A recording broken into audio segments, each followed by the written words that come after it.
તો ઇન્ડિગોની બેદરકારી સામે આવ્યા બાદ હવે સરકાર એક્શનમાં છે। ડીજીસીએ સ્થિતિને ગંભીર ગણાવી જે બાદ સરકારે કડક આદેશ આપ્યા છે।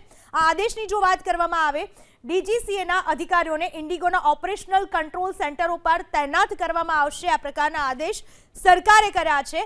તો સાથે જ તમામ એરપોર્ટ નિર્દેશકોને સ્થિતિ ઉપર નજર રાખવા માટેના પણ આદેશ કરવામાં આવ્યા છે। શું ચાલી રહ્યું છે, કઈ રીતની પરિસ્થિતિ છે, તે દરેક હલચલ પર નિર્દેશકો હવે નજર રાખશે। આ ઉપરાંત ઉડાનો રદ થવાની સંબંધિત જાણકારી યાત્રિકોને સમયસર આપવાનો પણ સરકારે આદેશ કર્યો, કારણ કે સાવ અંત સમયે આપવામાં આવે છે માહિતી અને જરૂર પડે તો યાત્રિકોને હોટલ સહિતની સુવિધાઓ આપવા સૂચના આપવામાં આવે છે, કારણ કે એરપોર્ટ પર મુસાફરો રજડી પડ્યા છે। સંભવિત સમસ્યાઓ દૂર કરવા માટે પ્લાન તૈયાર કરવાનો સરકારે આદેશ આપ્યો છે।